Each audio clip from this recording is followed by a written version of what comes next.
Today we'll study why in pair of straight lines we get point of intersection of two lines when we solve these two equations given by their partial derivatives. Any second degree equation in x and y, it represents a pair of straight lines when this delta is equal to 0, and these lines, they are real if h square minus ab is greater than or equal to 0. Now when h square equals ab, the lines are parallel, and if h square is greater than ab, then they are intersecting lines.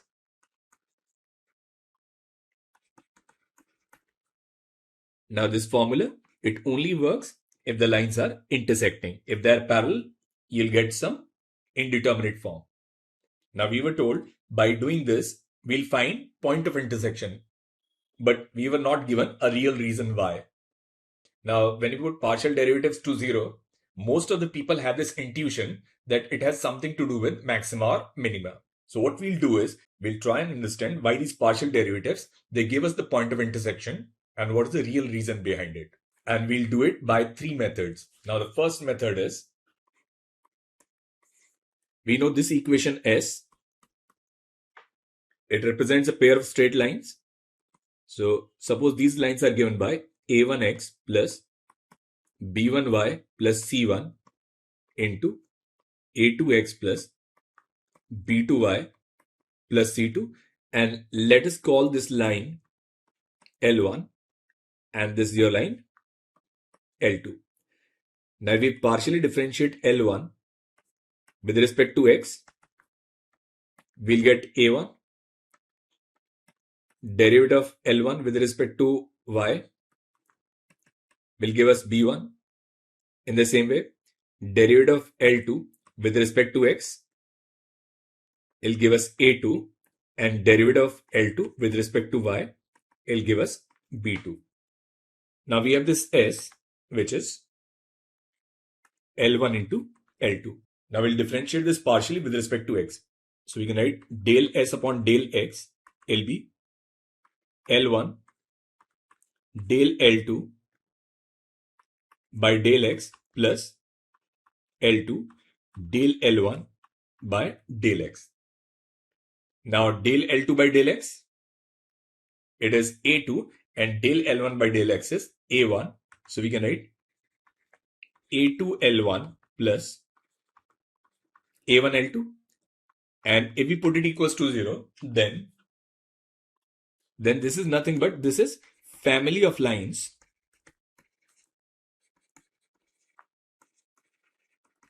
passing through point of intersection of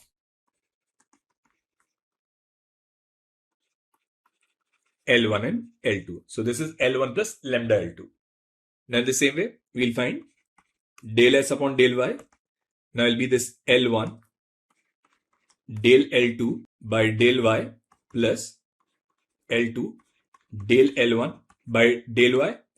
Now del L2 by del Y, it is B2, and here this is B1. So it will be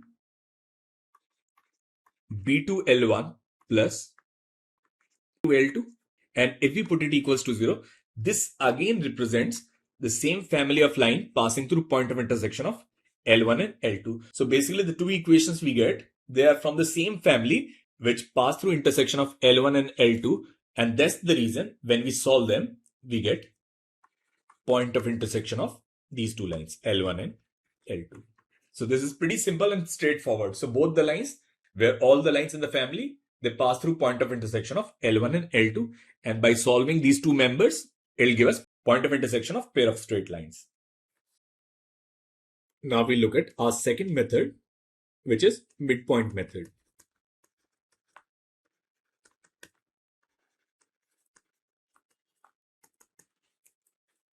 Now before this midpoint method, what we'll do is, we'll partially differentiate this del S upon del X, and we also call this as Sx, and it'll be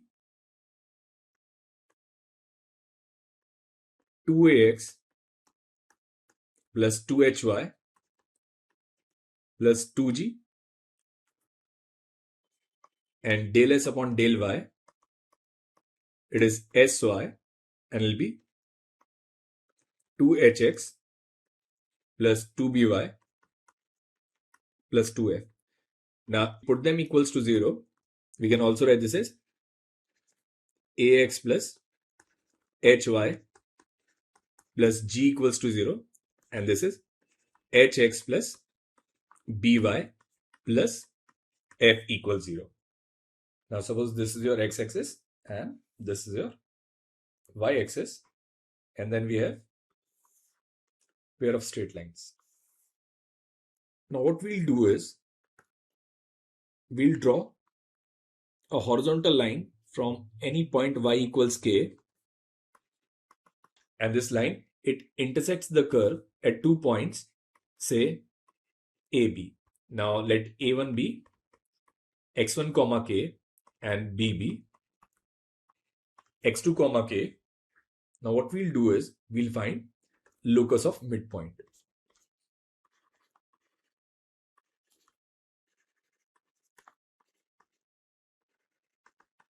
We'll find locus of midpoint of all chords which are parallel to x-axis. So since it is a locus problem, we'll take this midpoint as alpha comma beta, and since this is y is equal to k line, so this point we'll write it as alpha comma k. Now for A and B, we'll find point of intersection of y equals k with a pair of straight lines. So now we can write ax square plus 2hkx plus bk square plus 2gx plus 2fk plus c equals 0. Now it becomes a quadratic in x, so it will be ax square plus, now this is 2hkx plus 2gx, so it will be 2hk plus gx plus bk square plus 2fk plus c equals to 0. Now the roots are x1 and x2, so we can write sum of roots as x1 plus x2 equals minus b upon a, so it will be minus 2 hk plus g upon a. Now if we take midpoint of x1 x2, then it will be this value, and midpoint of x1 x2 is alpha. So we'll get this equation as alpha equals minus hk plus g upon a. Alpha is x and k is y. So we'll get this equation as ax plus hy plus g equals to 0. And you can clearly see this ax plus hy plus g, it is nothing but it is partial derivative with respect to x. So the line you actually get is this as x equals 0. So partial derivative with respect to x, it gives you one of the diameter of the conic. Now in the same way, we can draw a line which is now parallel to y-axis. Suppose here x is t, and when you'll solve this, you'll get this locus as hx plus by plus f equals to 0, which is your sy equals to 0. Now if we look at this line parallel to x-axis, then the locus of their midpoint, this line, will pass through the point of intersection, because as we are moving towards the point of intersection, this point, it is moving closer to P, and at the point of intersection, this midpoint is at P itself.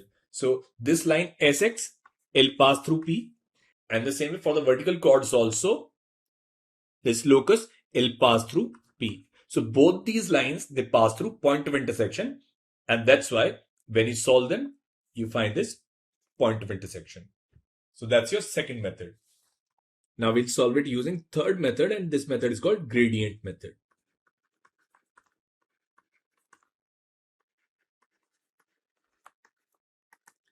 Now this gradient method is something new and beyond your current syllabus, but then this is something which is very simple. Now in an xy plane, for this curve, we have two partial derivatives. del s by del x, that we call sx, and sy, which is del s upon del y. Now, if we write these two derivatives as vectors, then we call it gradient. So we write gradient as this inverted delta. So that's your gradient symbol. So we say this is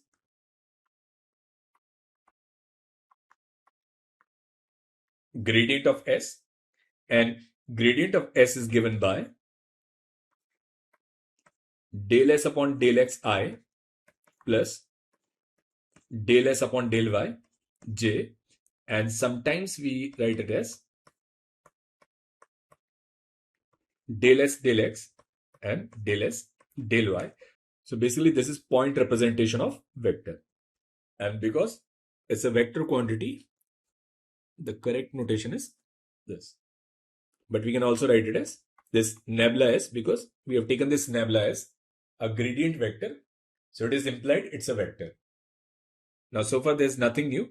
We have just learned a new terminology. Now this gradient, it points along the normal.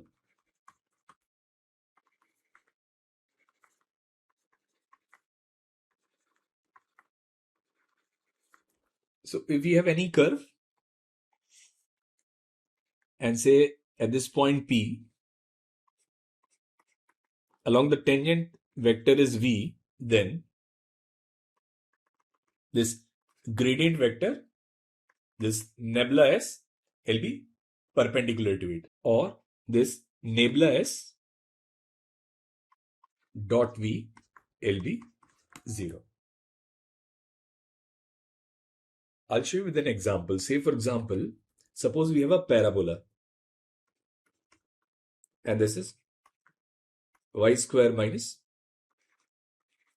4x equals 0.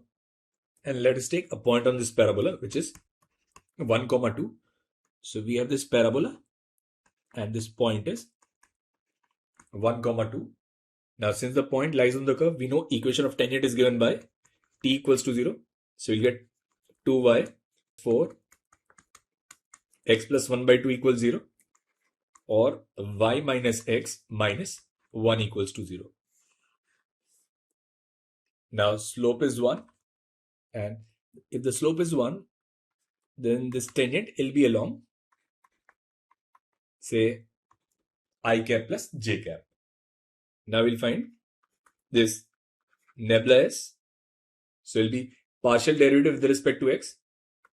So it'll be minus 4i plus partial derivative with respect to y, 2yj, and y here is 2. So it'll be minus 4i plus 4j. Now if we take the dot product, nabla s into v, it'll be minus 4 plus 4, and it'll be equal to 0. So this gradient, it is always perpendicular to the tangent at this point. So this gradient, it always points along the normal. Now we'll come to our pair of straight lines. Now for pair of straight lines, now if we take a point on this line, if we find gradient of this pair of straight lines, then this gradient s or nabla s will be perpendicular to that line. Now what happens at their point of intersection? Now at the point of intersection, we have two tangents. So there'll be two directions, say u and v. Now this gradient, it has to be perpendicular to both u and v. So basically this gradient of s dot u will be 0, and gradient of s dot v will also be 0, and u and v, they are non-collinear.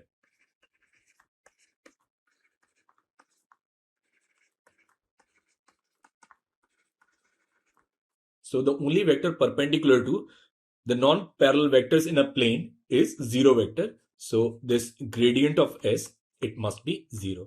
And if we put gradient of s as 0, then from there we'll get del s upon del x should be 0, and del s upon del y should also be 0.